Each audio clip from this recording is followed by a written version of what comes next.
All right, hey everyone. I am back working on Monster Dad. I've been doing some stuff since then. Since I last did some streaming, obviously. I'm really terrible live on the Hungry Creature Productions channel. I'm very highly edited, and this is why, because I don't know what I'm talking about.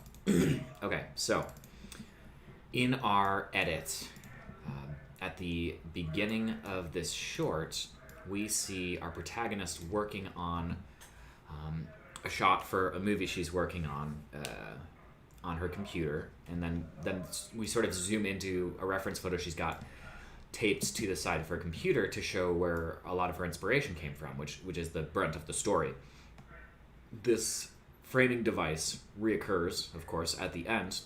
We see the shot that she was working on for that movie on a big theater screen, and she's watching it with her parents, thus bringing the whole thing to a close. The difference stylistically is that the short itself is very two-dimensional, whereas the movie she's working on is going to be like CG and matte painting, so a bit more realistic of a visual style. So, first thing I do is you recall when I made my contact sheet. I could probably open that too. Sorry, bear with me here. I'm a little scattered. It's been an interesting week. Yeah, here it is. Okay, so on our contact sheet, you see it here on the screen. It's gonna not look like that exactly. But down here, these are the colors that I chose for it back when I was kind of mapping the colors for the short out. I knew I wanted it to be in a city. I knew I wanted mountains. The specifics, not so much married to.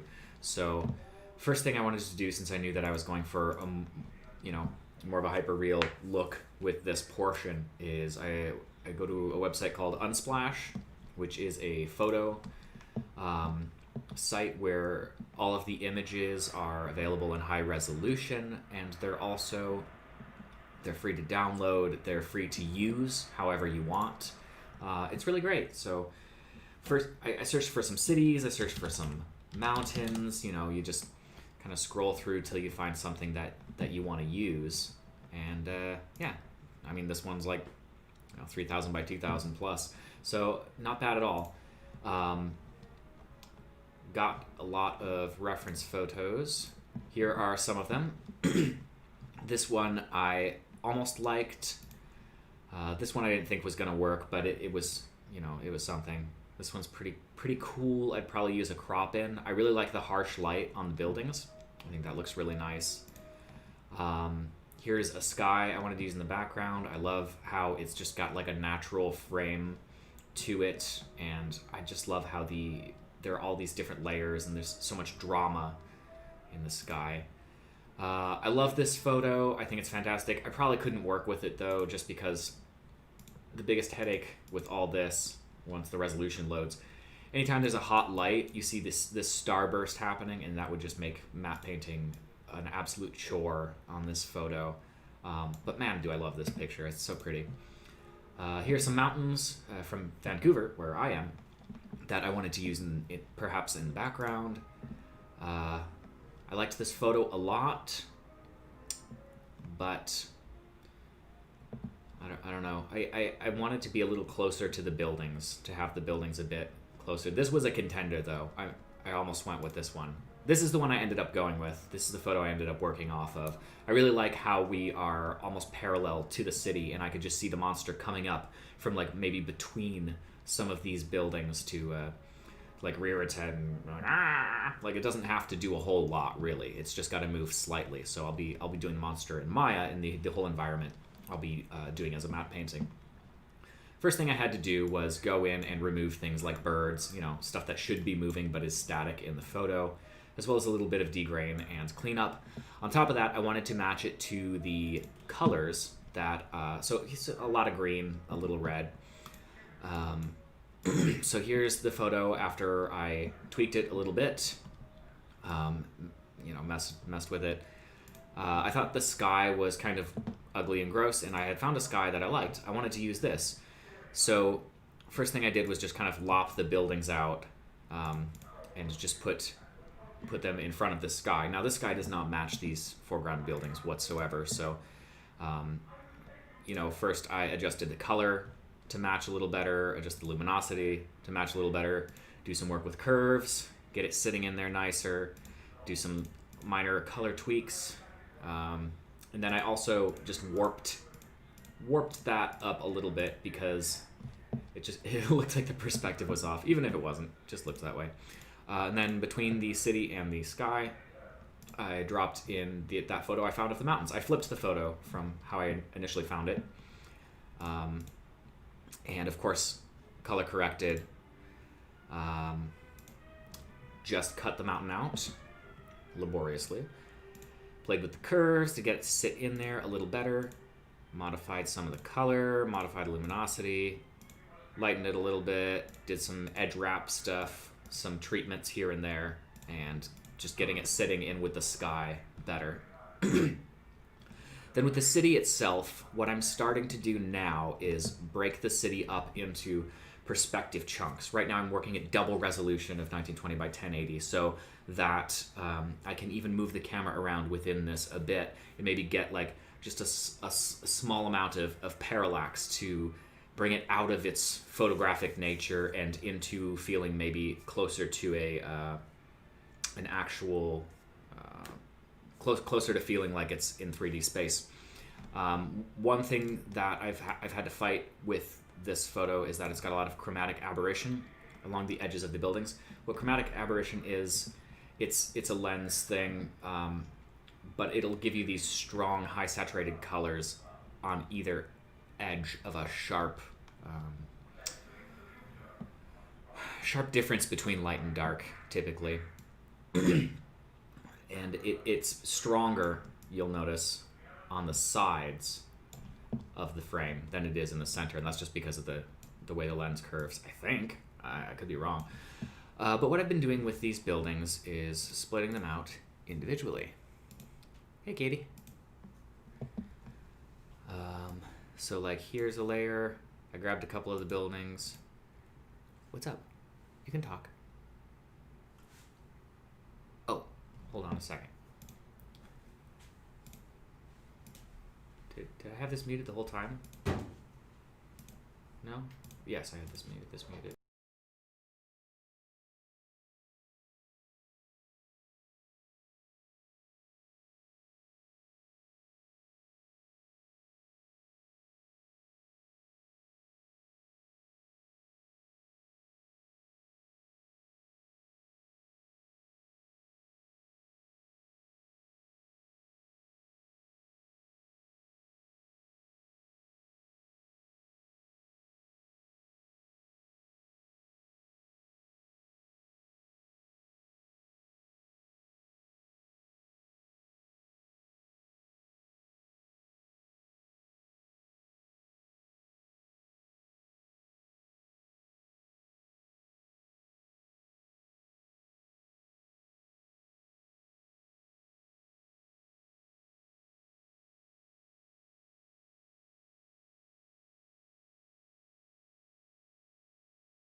Okay, I am back. Essentially, what I'm doing is just splitting out these city layers, cleaning them up. I mean, obviously, the parts of the buildings that were eclipsed by buildings in front of them, I just content aware fill, and then I will paint paint a better, what's it called? I'll just paint out some of the artifacts we get with content aware fill. Yeah, so that's really what I'm doing right now. I've got a layer above this. First thing I'm going to do is take care of this chromatic aberration and some of this some of these white artifacts you get when your selection isn't perfect. So I'll set this layer to darken, and I'll just pick a color and just paint along that edge to just kind of bring that pink stuff down. Yeah, get rid of that. This kind of just a quick, easy way of fixing it. Nothing fancy.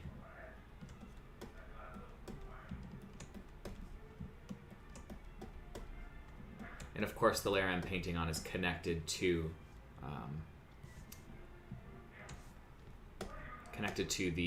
this building's layer. Otherwise, it really wouldn't work so well.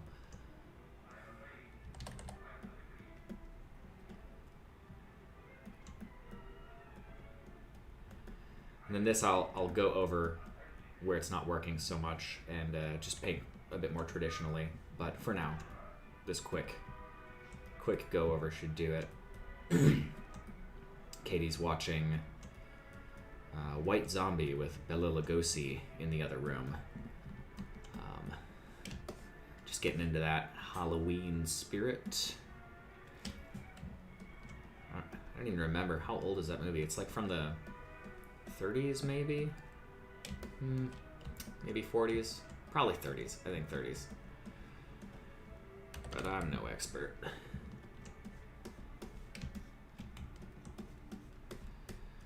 It's just a matter of tidying. It's not really so much about it looking perfect as it is about it looking nondescript. Because none of these areas are really going to be featured, and your eye is probably not going to go to these areas anyway. At least it shouldn't, if I'm doing my job right, because there's going to be a giant monster in frame, which, objectively should be a bit more interesting than anything going on with these buildings. The idea is just to make it so that your eye glides over this cityscape, registering it as what it is, without catching on anything that would be distracting, like these little lines and all that obvious cutout tomfoolery. Okay, so that's good enough for now, and we've got all these artifacts and stuff, and we'll clean those up and some of these edges eventually. Yes. Let's get these a little darker. I've been trying to work on my posture lately, and I've been failing. I did a lot of reading and a lot of playing video games growing up, and as such, I think my upper back is permanently affixed in a curved fashion, which is super great. Some weeks are just roller coasters,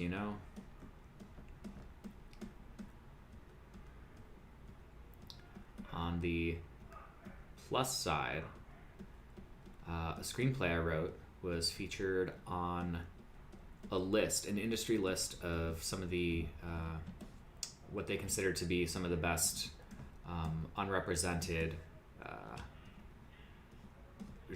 dark genre, so horror mostly, scripts of the year, and my script was included on that list, which was a huge honor. It was a bit of a roller coaster too, because I immediately got contacted by a manager who was well, he said he was interested in potentially representing me, and then he asked for the script, sent it to him. He read it, and then said no thanks, I'll pass. So yeah, bit of a roller coaster, and it's not, I have certainly experienced my fair share of rejection. So I am very grateful to him that he didn't ghost me, because I think that's the worst, is when you are contacted by someone, or you submit you put yourself out there, just to someone you look up to, and then they just never talk to you again. They just completely disappear. So I think that I'm very grateful for him, to him, for being so quick about reading it and getting back to me to say that he didn't think it was a good fit. Still disappointing, because I'm just getting started. My script, the script in question, has gotten a lot of great feedback. I think even its lowest scores it's gotten in competitions have been above average, and it was a semi-finalist in the Screencraft Horror 2020 competition, which for your first script, I think, I don't know, I feel like that's pretty good. So I am rather confident in it, and I have continued to refine it and improve it. So it's frustrating to, on one hand, get a lot of praise for something, but then on the other hand, to just kind of feel like there's a lot of false starts. But that's okay. Like I said, I'm just getting started, and at some point, I believe all of these people who would pass on me at this stage in my career, it's my goal to make them look back on that and be like, darn, I missed out. It's not that I bear them any ill will, but I've really got to prove myself, and I believe in my abilities. I believe in the story that I wrote. I believe in the story that I'm currently writing. So yeah, it's just a matter of time, and really it's just a matter of finding the right person. It's just a matter of finding someone who's going to be a good fit when it comes to representation. And honestly, if it doesn't work out, I'll make the darn film myself. So honestly, I would much rather it get picked up and have the backing of people who are more experienced than I, so that I can kind of have a training wheels experience before I jump into making my own features. But if I don't get that traditional shot in the industry, I'm more than happy to make my own way and forge that path for myself. So nothing at the end of the day was really lost. It was also a hard day because I think today I also got passed on by Netflix for it, so I'm just like, it'll when it rains it pours, right? But yeah, what can you do? You can try and learn from the experience. You can continue to improve, and you can keep doing your thing. It's hard because I have so many things that I want to do.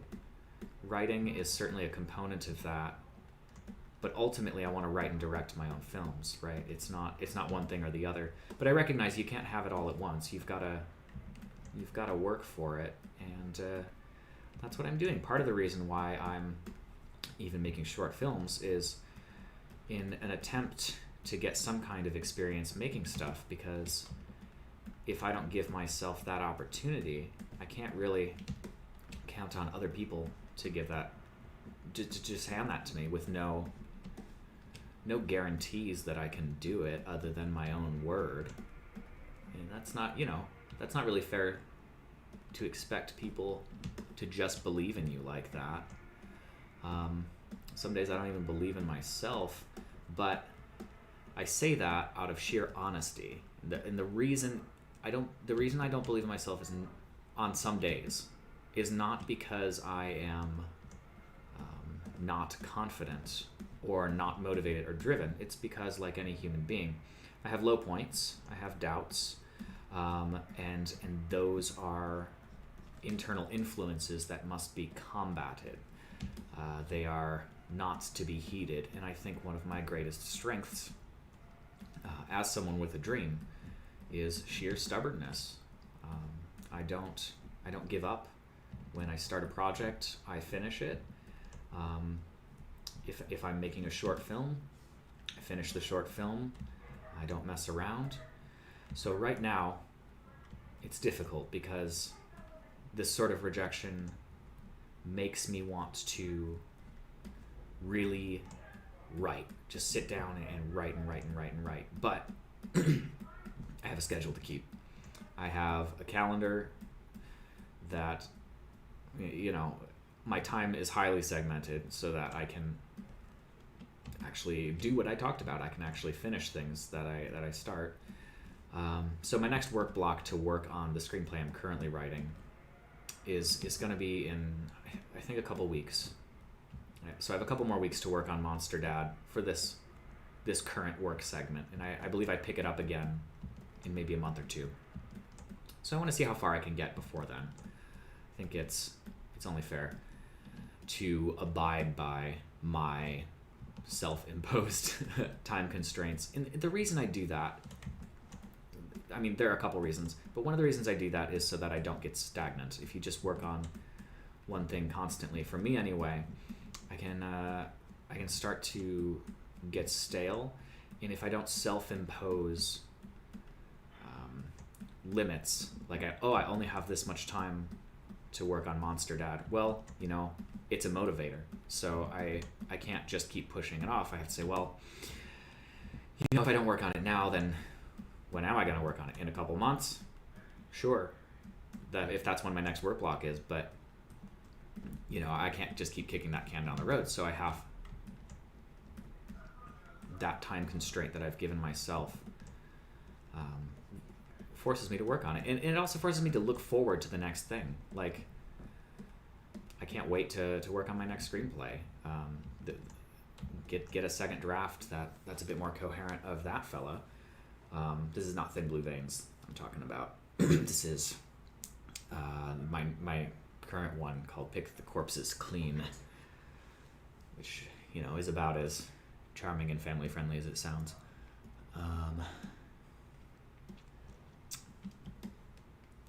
But I don't know. I think when I was growing up, I always told people that I was going to make animated films and family films. But then at the same time, all the shorts that I made as a kid were like either Indiana Jones ripoffs about monsters hiding in the basements, or mummies, or Nazis, having to fight all those things as a Indiana Jones character, or there was one I made when I was a kid where Santa is evil and like these kids have to fight him off.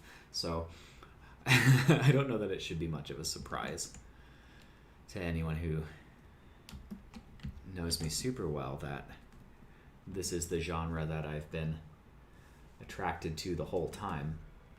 But at the same time, I think growing up I had a lot of hang-ups where I'd feel really bad about myself. I felt like the only thing that mattered was putting more light into the world. And to be frank, I think that's a bit naive and a bit silly. I think if you don't see all of the light in the world, then that's a much deeper problem. Because there is plenty of it, and there are plenty of people making art that does put light into the world. And that is not who I am at the core of my being. I think for me, when it comes to writing and when it comes to storytelling, I'm not married to the idea of a happy ending, but I am married to the idea of a satisfying ending. Because at the end of the day, a work of art should challenge, it should inspire, it should be entertaining, perhaps, thrilling. Well, it doesn't have to be any of those things. But for me personally, when I'm done watching a movie, I want to feel like I've gotten something out of it. Like the characters have not struggled in vain, that the the fight against evil, it's not that good needs to win necessarily, because sometimes, depending on the story you're telling, that may come off as inauthentic. But to me, putting good into the world sometimes looks a lot like a fable depicting the evil in the world and how it must be resisted. So I don't know. I think there are a lot of things you can't talk about in family films, or you can't depict in family films. Conversations that you can't have between creator and audience that you can have with the horror genre. That I don't know. I'm not ready to give that up yet. And maybe one day I will. Maybe one day I'll make a movie for my kids. But let's be honest. If I'm able to achieve my goals, my kids are not going to be bothered by horror at all, because they're going to be on set. Like it's not going to be scary to them, because they're going to see the gore being made, they're going to see the makeup being applied, they're going to see their dad trying to talk actors through various experiences and create a fun, lively, motivated, inspiring environment for everyone on set. So I don't know that they'll need me to really pander to them when it comes to storytelling necessarily. At least that's the thought. But my kids don't exist. And I have much to learn between now and the time that they do. And also, even if I'm totally spot on with that, like, my children are not your children, are not someone else's children. Every being, every life, every human is different and should be treated as equally different and valuable. I think it's deadly to make assumptions generally about people groups and ages, and as if they're all the same. I don't feel as though I'm the same as you. I don't feel as though you're the same as me. And I think that those differences should be not only respected, but also celebrated. That's why we want to... Well, maybe I'm just speaking for myself, but that's why I love watching movies. It's not to see people like me. It's not to see what I've already seen before. It's not to see something super familiar. It's to spend time in someone else's head, because that's essentially what it is. And no one person really makes a movie. Typically. There's such a Herculean task to complete that it's an art form that's built on collaboration and compromise. The fact that movies get made at all is a bit of a miracle. But particularly as someone who has worked on a lot of films from the post-production side, it is just a miracle that these movies get made with how many spinning plates, how many different opinions, how many different thoughts going on. Everyone sees the movie differently in their head while they're making it. And sure, it's the director's job to try and get everyone rowing to the same beat. But at the same time, a great movie is made greater by its inclusion of people with a distinctive vision, because what they bring to the film is something that could not have been anticipated. It's that extra flavor in the stew that pushes a film from being a good story to being real, to leaping off the screen and enveloping the audience and bringing them along for the ride. Like they believe in these characters, they believe in their journey. They're actively rooting for or against them. It's no longer like watching a commercial or something where you're trying to be sold. You're participating emotionally.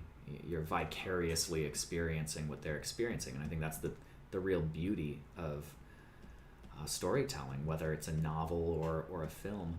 But unlike a novel, which certainly does take a village in the respect that, you know, a book can live or die by its editor, but at the same time, I think it's a much more singular peek into the author's mind than perhaps a film is, and that's both good and bad, you know, depending on who's involved, depending on how it goes.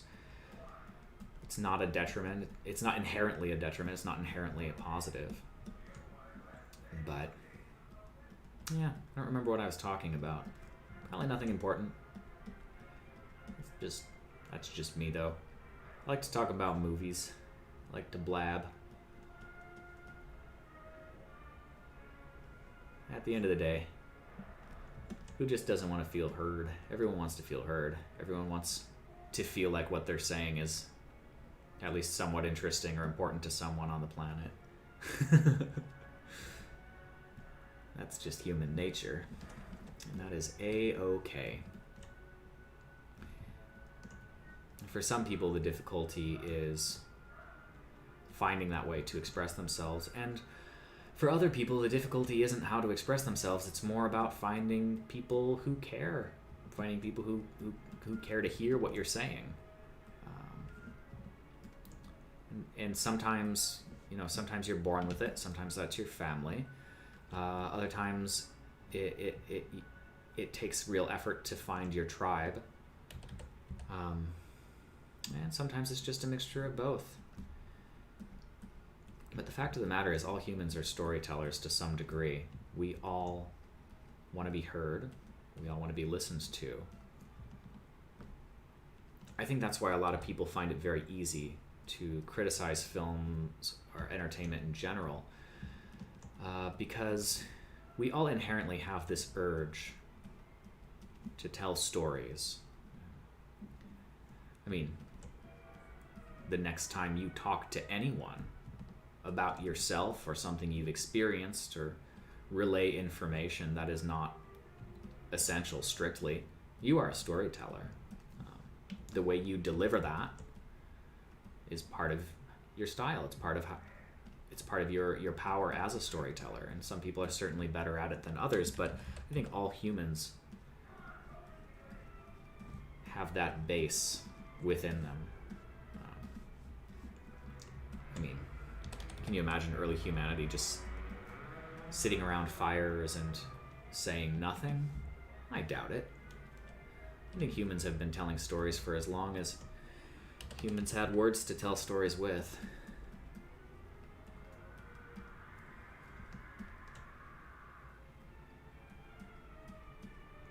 So yeah, back to that. Not ruling out ever writing family films, but at the same time, to me, my movies, my stories are uplifting. I think horror as a genre is really looked down upon unjustly by a large cross-section of the public, particularly within the industry itself, the film industry. It does not get the respect that it deserves. But I think a lot of people can't see past the grotesque trappings of the, you know, the grim fairy tale. They can't see past the grim in the grim fairy tale. They can only see the grotesque.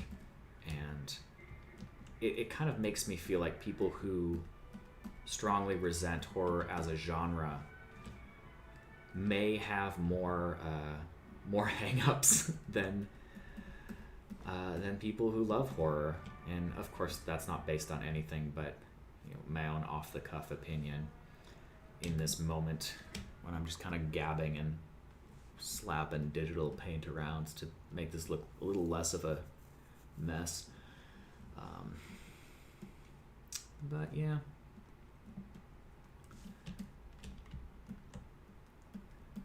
Like I know one person who, they're like, oh, I don't like horror, but I love psychological thrillers. It's like, okay. Psychological thrillers don't exist. It's just a well-made horror film. In fact, the thriller as a genre was not really a thing until The Silence of the Lambs. Remember The Silence of the Lambs? How that, I think it won Best Picture. I could be wrong. It was at least nominated, but I think it won Best Picture. And the big deal with that movie was that it was a horror film. It was marketed as a horror film. Everyone knew it was a horror film. It was on all the posters, the trailers, blah, blah, blah, blah, blah. But as soon as it got nominated, the Academy was like, okay, so you need to rebrand yourself as a thriller. Otherwise, your shot at winning this award is out the window. And so they ran an aggressive marketing campaign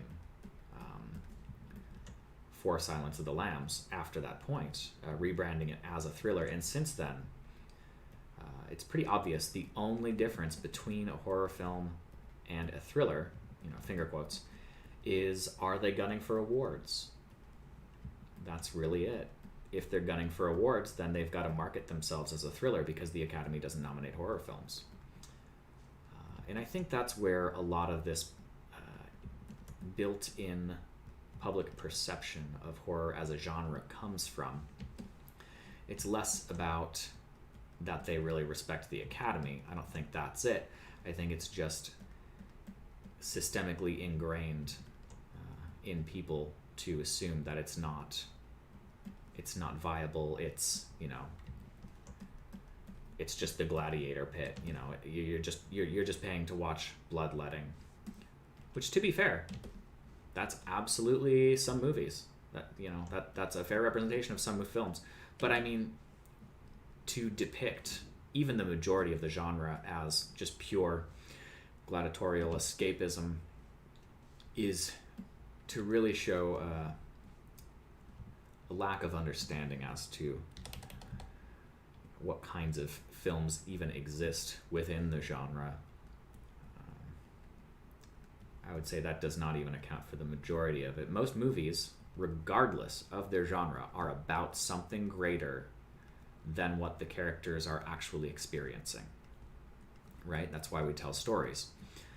Whether the writer intends it or not, it's not even really up to them. Sometimes it just emerges. Sometimes it's up to the environment into which it is released.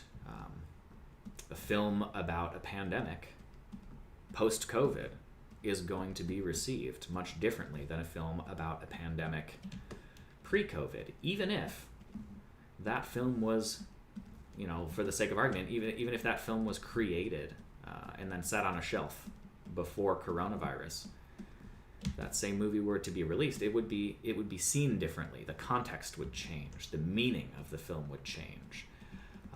So yeah, there is meaning that's built into a film, but there's also meaning that is contextual. And that context can change over time as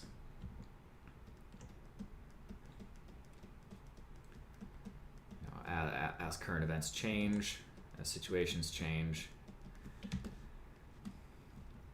Whole new sets of meaning. And that's beautiful. That's a good thing.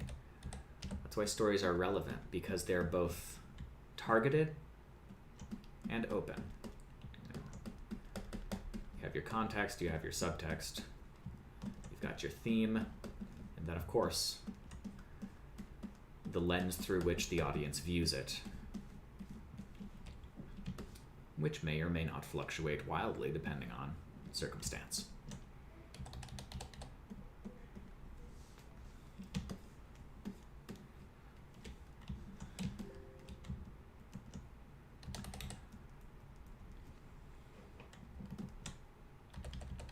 So back to talking about scheduling and stuff, when is this film coming out?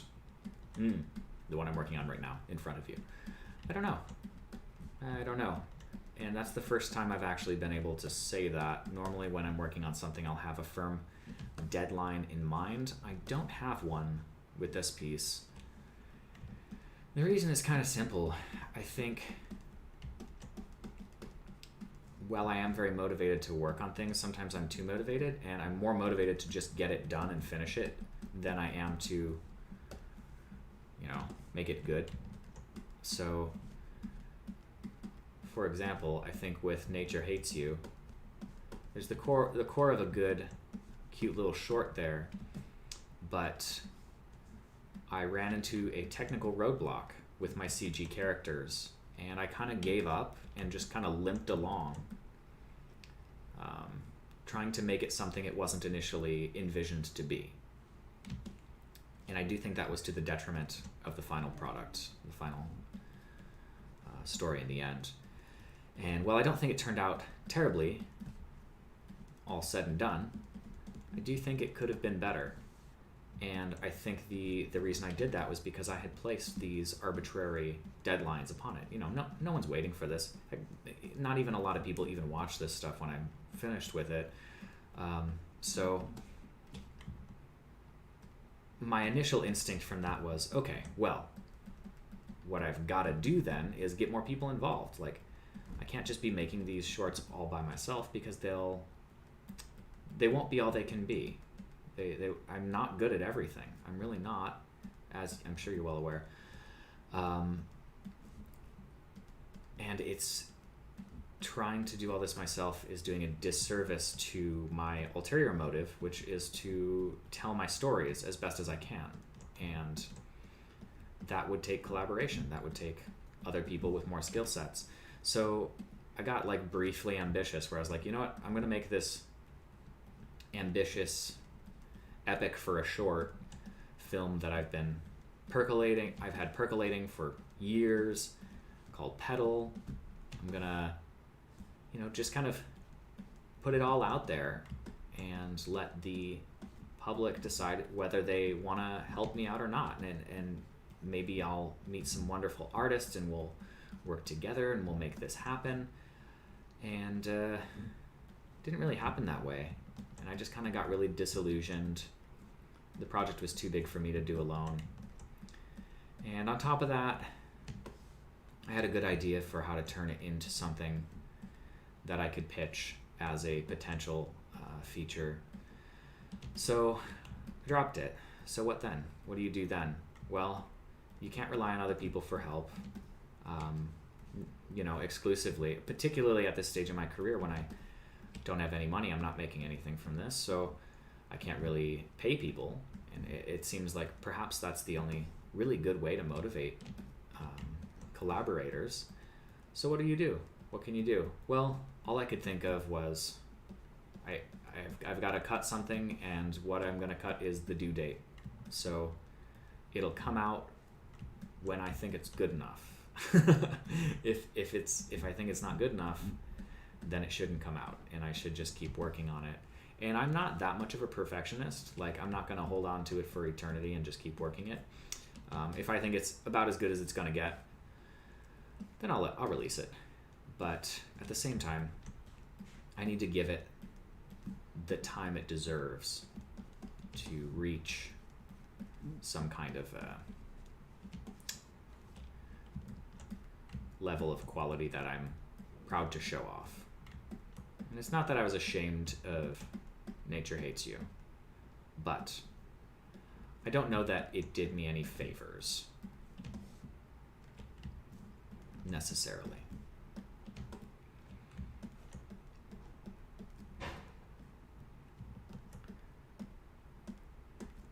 How was the movie?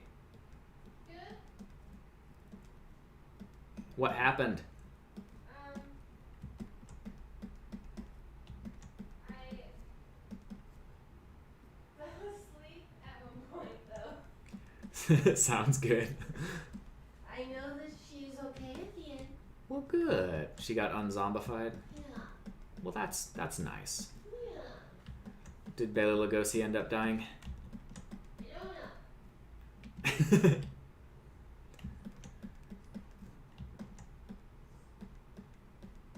Poor Bela. I wonder if he ever wanted to play a hero. I don't know. I mean, he really loved playing Dracula, so maybe he was just happy there. Was this after or before? I mean, I assume it... Well, I think Dracula was his first role, right? So I assume it was after.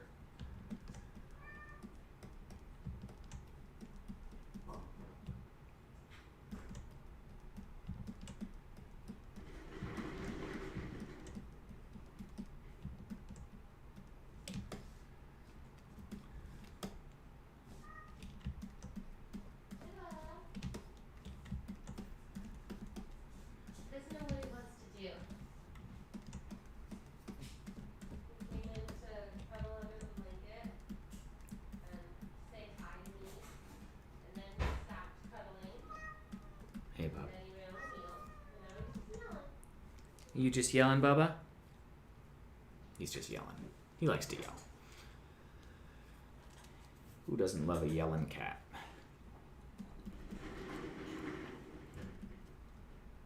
And that grinding wheel sound is they have this like running wheel, which they apparently like. It's like a big old hamster ball, but a wheel. Yeah. Getting his exercise in. Like a cutie. Yeah, so this makes no sense, but hopefully it's less eye-catching than it was before. And we'll just hope this doesn't get shown. If this gets shown, I'll have to jump back into it, but I'm not hoping for an extreme camera move.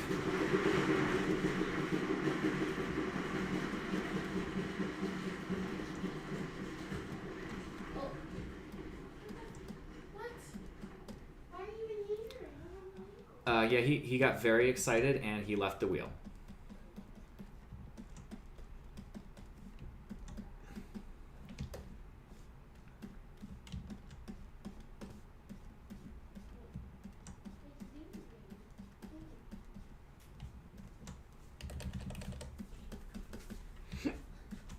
Hello. Loop. You crazy little boy? He You doesn't crazy? know what he wants. You don't know what you want? He know what he wants. Oh, sweet boy. Oh my goodness. Oh my goodness. What are you doing? Is he climbing? Well, he was gonna get down, but I didn't want him to wiggle out of my arms in a weird way, so. There we go. Crazy kiddo. What a goof. What a goof. What a goof. Cute goof.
Hello.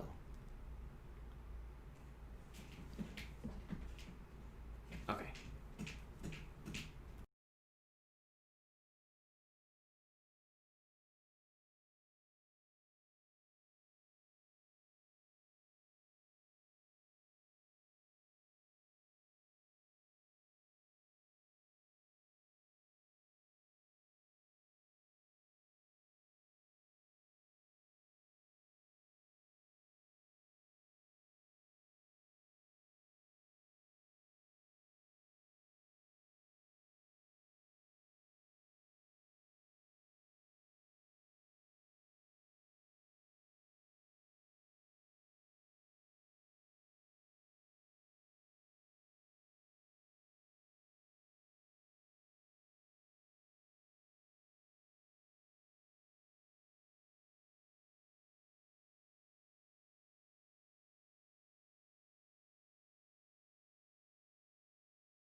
And I'm back. Sorry about that.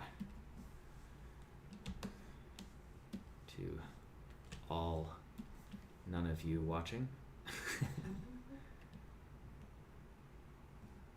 Oops.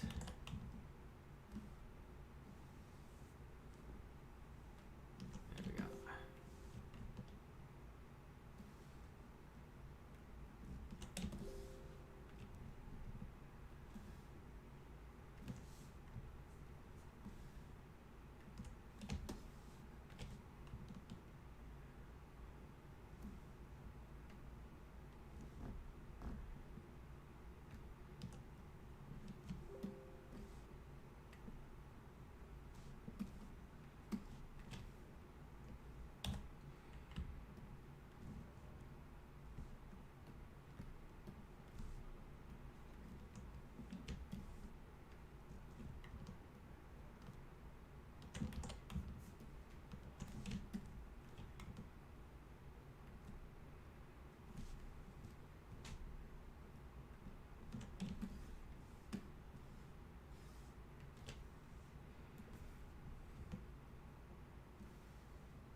Okay, so we've got this nice layer of buildings isolated. We'll turn on the one below them. Okay. Okie dokie. So these guys, and then of course, this is everyone back.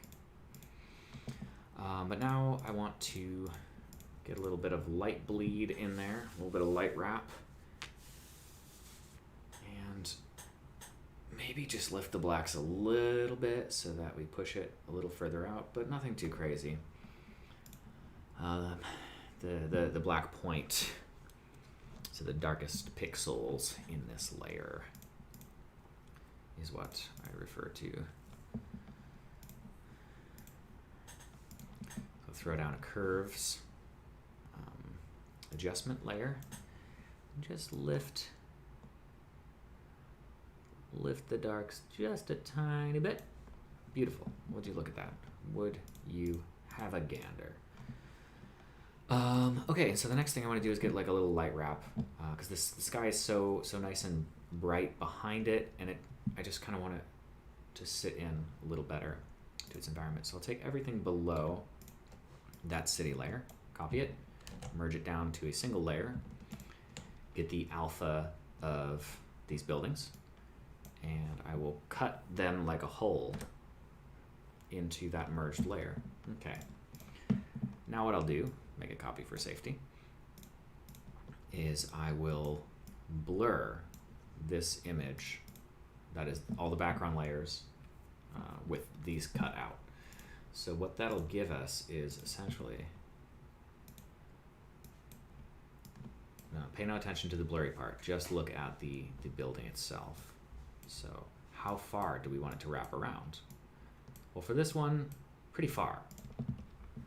If we drop that into our masked group, aha, see, now it is only applying to those buildings. And of course, that's far too much. It's way too much. So we'll take the opacity of that layer all the way down and then just eke it back up till it feels right, till it feels like they're really sitting in that space. And 30%, we'll say 30%. Turn that on and off. Yeah, that's a little nicer. The next one we'll do will be a bit of a smaller blur, but this is really helpful for, well, maybe even less. We'll do half that. We'll do 15%. Okay. It's a really nice little trick, though, to get it to feel like it's playing in the same realm as the environment surrounding it. Okay.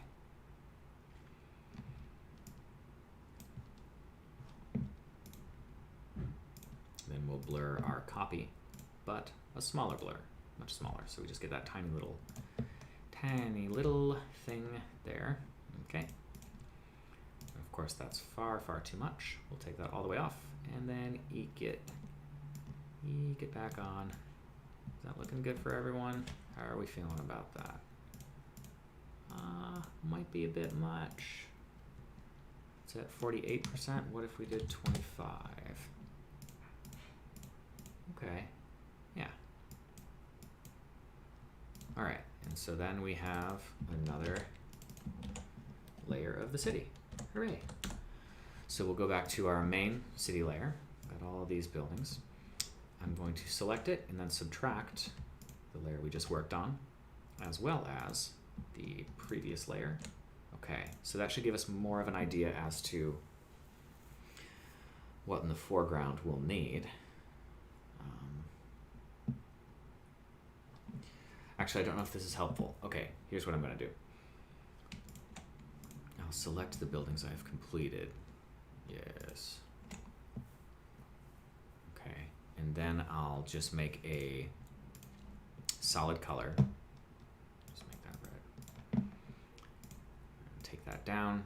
Okay, and so that's just like a visual reminder to me of, hey, you've cut these buildings out already.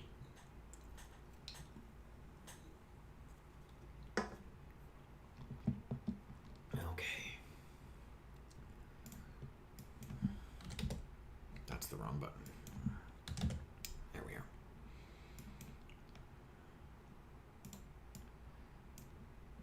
Okay.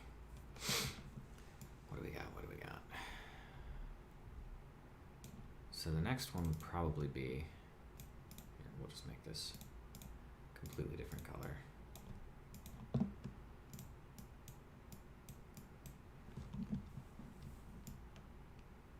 So in front of this guy, we've got whatever this little building is here. Did we include that? We did not. Okay. Okay, so gotta cut this little building out here. I'll just make a new layer and kind of mark the buildings I want to cut out. This is getting a little complicated here. Okay, this guy. I've got this. I don't think we want to do this one yet because this is like the ultra foreground. We don't have this guy yet, so we'll just mark this one. This sign is going to make things complicated. I might just get rid of it. We have this, and did we get this guy here? No. Okay. So all this we want, but that is it in front of this? Can we put them on the same level? It looks like it's in front of it. All right, let's undo that. And we'll grab this one. Okay. And let's start on the other side. Okay.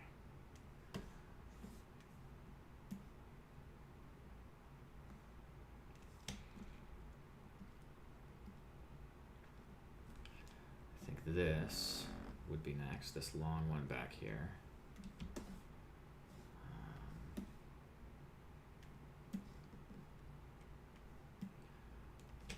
I don't think we don't. Okay, so this one right here, doop, doop, doop, doody-doody-doody-doo, doody-doody-doo. Okay, over here. Okay, we have all those, but we don't want to get this one yet because this one's in front of that one.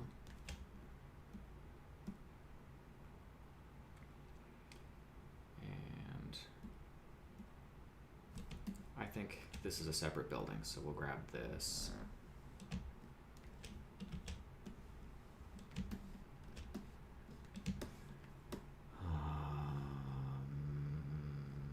No. Let's grab these two. Yeah. We'll lump them together. Let's grab those two because we've got another building in front of this one even, so might as well, right? Yeah, because there's this little guy over here making things complicated, as tends to happen.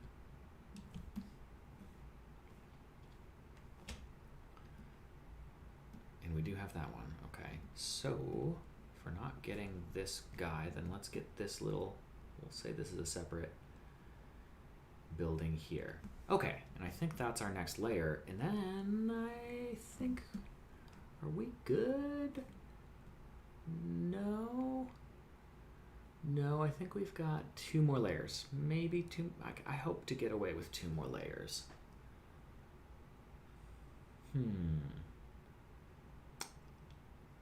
I think we can get away with 2 more layers.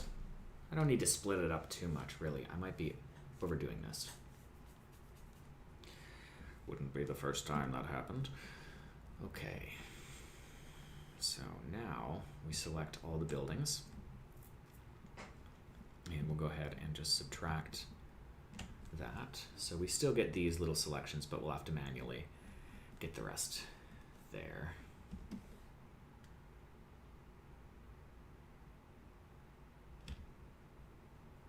Okay. And I don't need these. Don't need that. But I do want to get this building, so I'll use my polygonal lasso.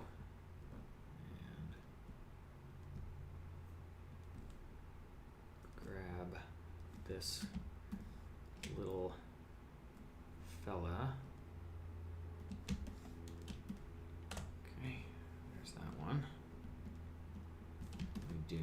this excess information, so it shall depart. Please, are you frozen? There you go.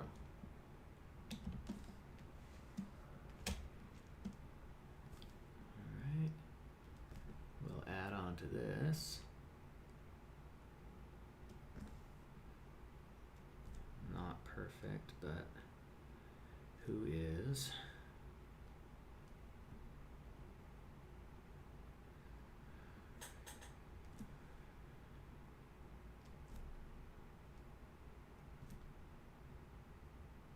I see. I will have to subtract from that point forward. Understandable.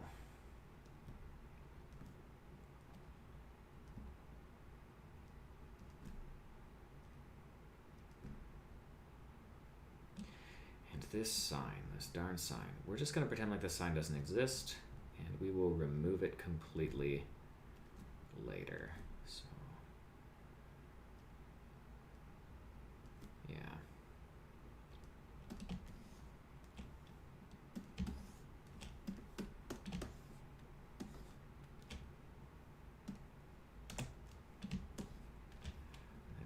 Back to our addition, and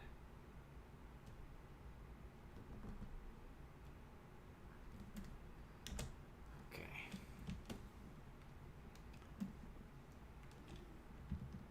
subtract this stuff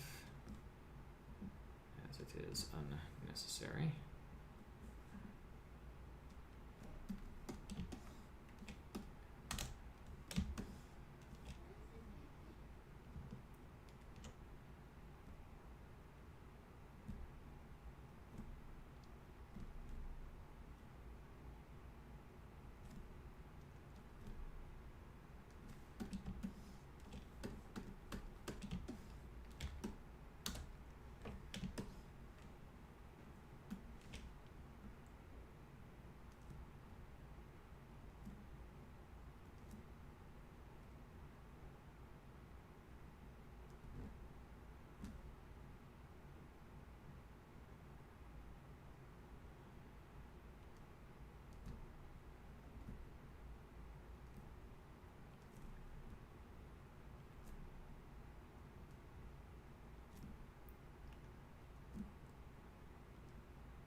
I think essentially, at its most primitive, creation, particularly of an artistic variety, is really an extension of the quest for immortality. What I mean by that is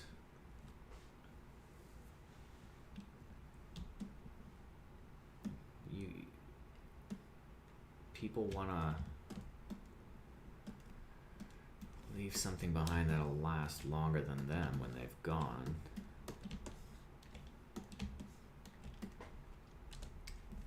And stories don't live forever. But, you know, if you make something that's meaningful to some people, if you find your audience or your tribe, I think that on some primitive human level, it fulfills that need, or that fear anyway. It addresses that fear of being forgotten.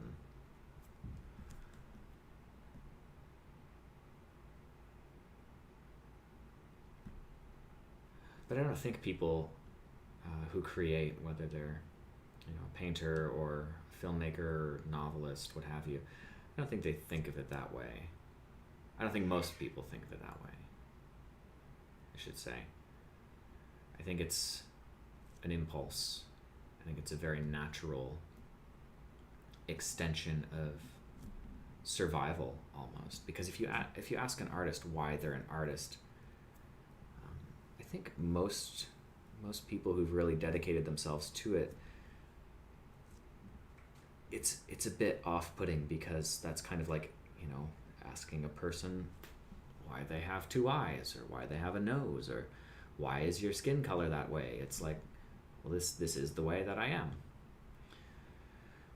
And on some human level, some deeply rooted lizard brain level, there is a survival instinct in most humans. And I think the act of creation directly stems from that survival instinct, where it's a perpetuation of the self, or at least an extension of the self, that will hopefully outperform its mortal coil, so to speak. Like I said, I don't think anyone thinks of it that way necessarily as a main motivator. I think that just might be the root, the spine.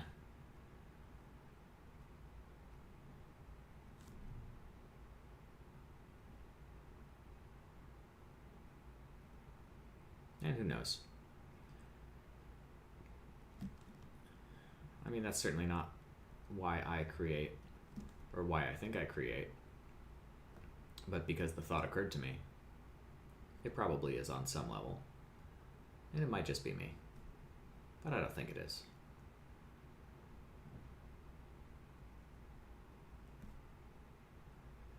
Yeah, at a certain point, this is so pixelated, I have no idea what I'm actually selecting. So you just kind of have to make up something that seems plausible and hope it sticks.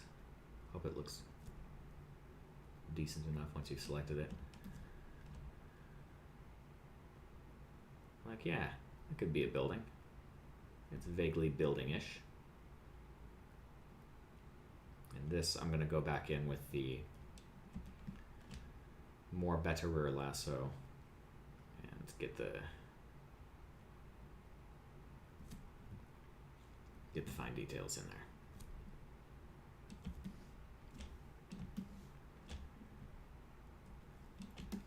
Yeehaw.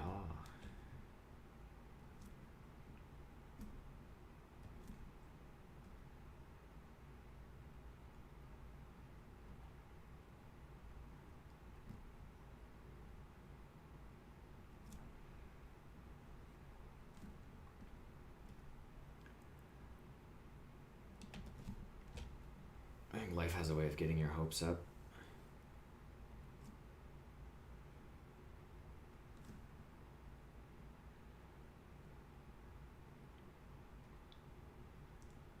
And that's the real trick, isn't it?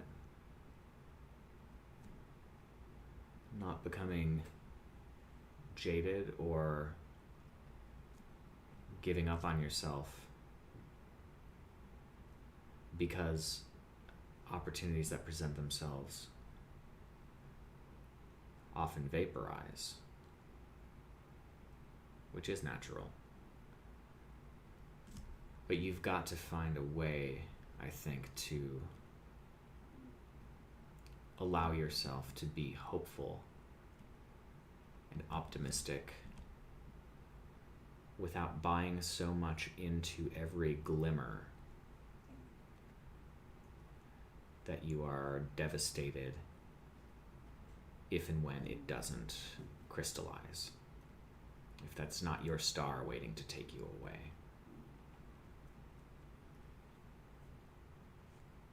And sometimes that's really hard.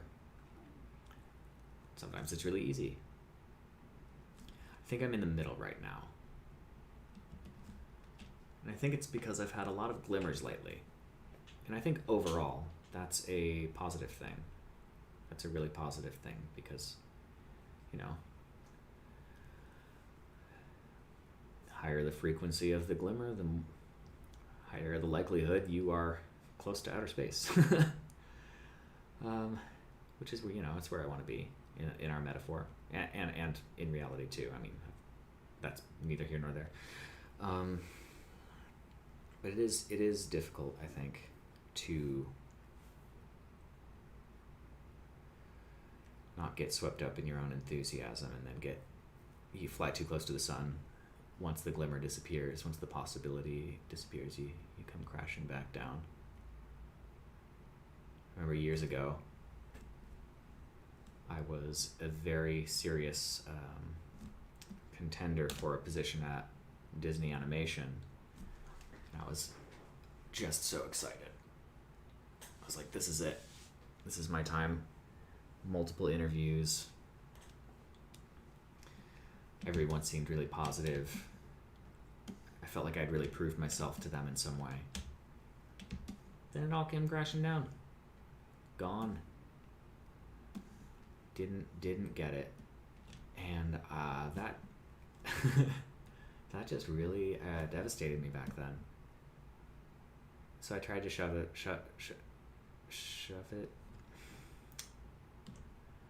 Tried to learn how to speak in complete sentences. I tried to just kind of bury those feelings, and I did an okay job. But then, like a year after that, all of a sudden, they're back in touch with me. They want to move forward again. I got so excited. I was just overjoyed. I'm like, okay, so this is the time. This is when it works out, because the last time it didn't. So it's got to be another long process. Didn't work out. Didn't happen. Wasn't offered.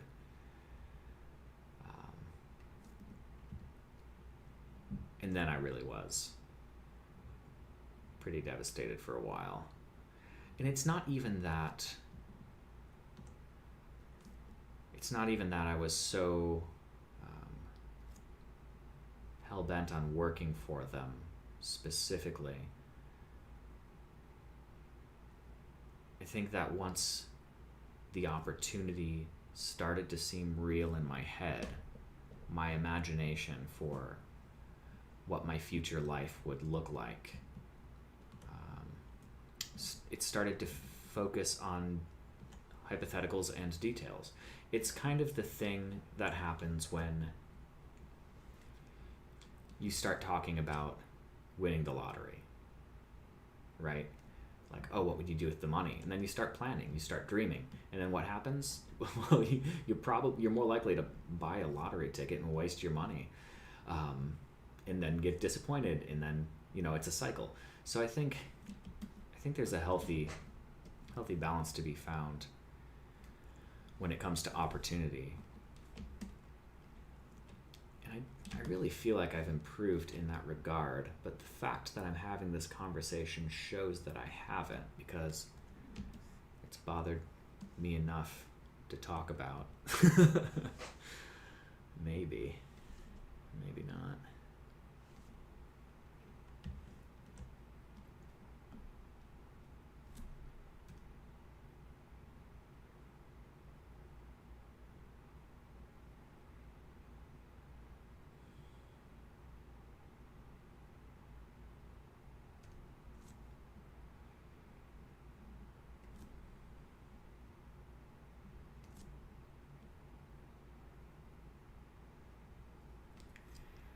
I think part of it is this eternal quest to shut the part of your brain up that doubts you. Because if something good happens, then that part of your brain was proven wrong, and that means you'll be free from those anxieties, those doubts. That's not the way it works. Actually, you're always going to have those anxieties and doubts, no matter how close or far away from your dreams you are. But I think there's some kind of tantalizing property that tricks you into thinking, if I can just do X, then I'll be free. And that is not the way that works.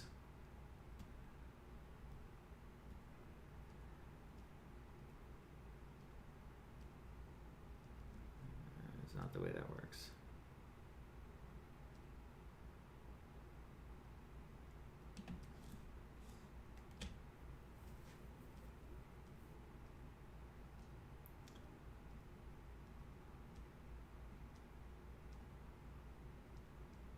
Oh no.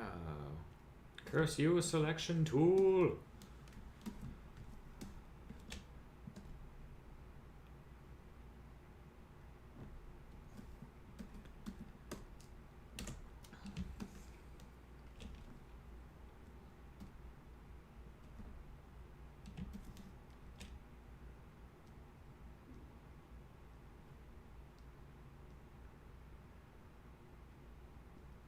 So why am I streaming this?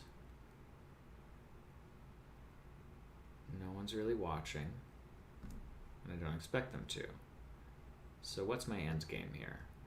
Well, if I really expected people to watch, then I would have done this on my main channel, Hungry Creature Productions, but I don't really expect people to watch, particularly because this is my smaller channel. But even if it were on my main channel, I don't think too many people would watch this. Part of it is so that I have all this footage, so that I can cut together like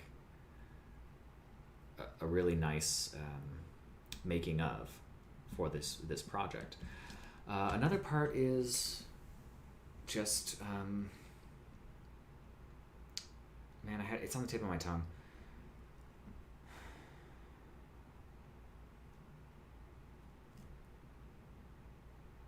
Accountability. So oftentimes when I'm working, I'll get distracted, or I'll just end up on social media. It's hard to focus sometimes. So one thing that is really nice about streaming is the threat of someone, anyone, watching over my shoulder is surprisingly motivated for keeping me on task, keeping me on track. And I mean, that sounds kind of bad, but I found it to be pretty helpful so far. Talking about staying on track and staying on schedule earlier, I think the sessions where I stream, I get so much more done, which is nice. Oops. Everything okay, Katie? Is everything okay? Yeah, she's just yelling at me. Oh. I think it's just a cuddle, and I did it once. You want to show me something? And she's like, look what I can do. Is this okay? Oh, absolutely. Yeah. Alright. For sure. Because I'm here. I'm here to observe. I'm here to observe. Oh, that's fun. That's nice.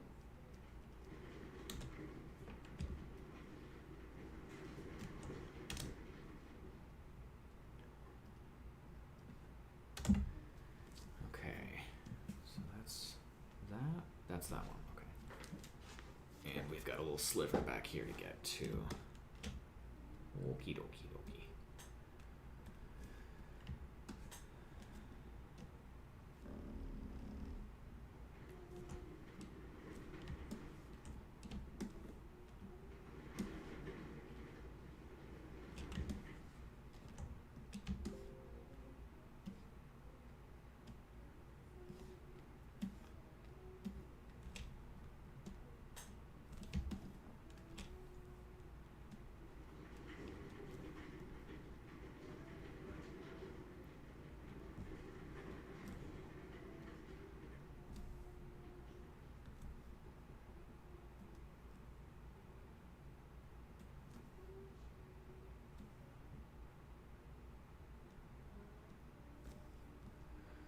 Okay. Well, that was fun. So let's get rid of these. And we'll make a copy of the city. We'll delete that layer mask. We'll add our new one. And now we have got just these new little buildings we wanted. Yay! We'll turn off the buildings below. Cool. And now we extend. So, first things first. One building at a time. Shoot. Just bring them all the way across.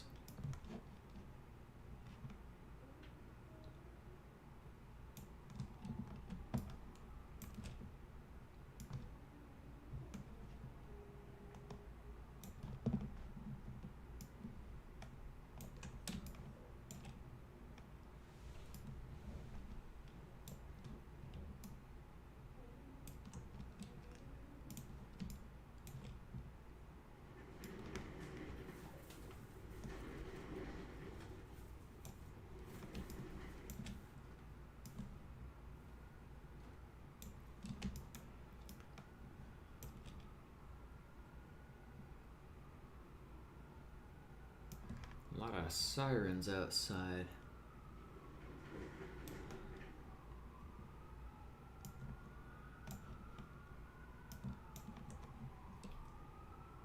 No real point to that, just saying.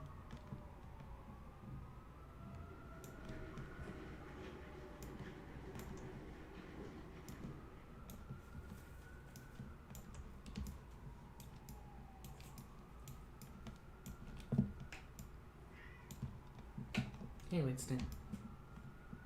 What's up, little guy?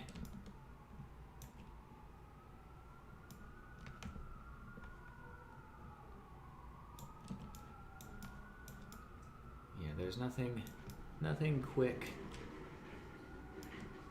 or snazzy about matte painting.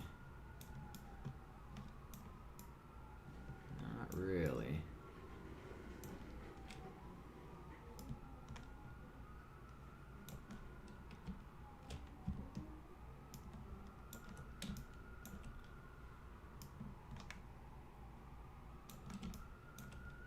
Okay, so we have these extend selections. We'll just subtract that extra portion. We'll go to edit. Wrong layer. There we are. Edit, fill, content aware. And that's going to slap some serviceable repeated pattern in there. Of course, you know, it's not gonna do like a perfect job of filling everything in, but it's gonna give us a nice base to work with. I'm gonna multiply this a couple times just so I can really thicken up any areas you could see through, and also to reveal any accidental selections I may have made. Merge those down, refine that selection.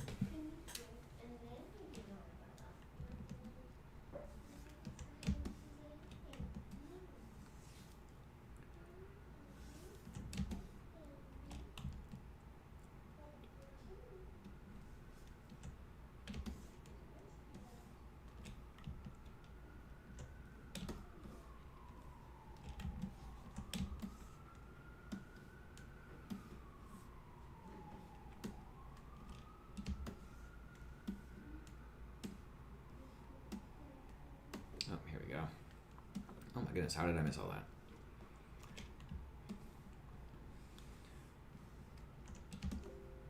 Oh, there's a bunch up here too. Why don't I just zoom out? Here we go. Well, because then it's harder to see. You answer your own questions all the time, Josh. All the time.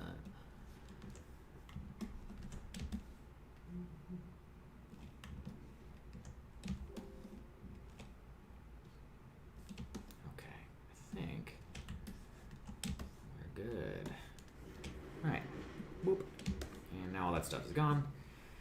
Hooray! And now we are back to the portion, albeit with a different layer, that you saw me start at the beginning of this video. So just take it for granted that I'm going to continue to work this into layers off screen. Then I will project it in 3D space in Nuke. However, between here and there, I'm going to make a monster in Maya. Perhaps that'll be next time. And just give it like a really basic rig, or maybe I'll do blend shapes. Probably blend shapes. It's easier, and I'm not very good at rigging. But yeah, it's thanks for joining me. I feel like I got some good work done, and I hope you have a good rest of your day.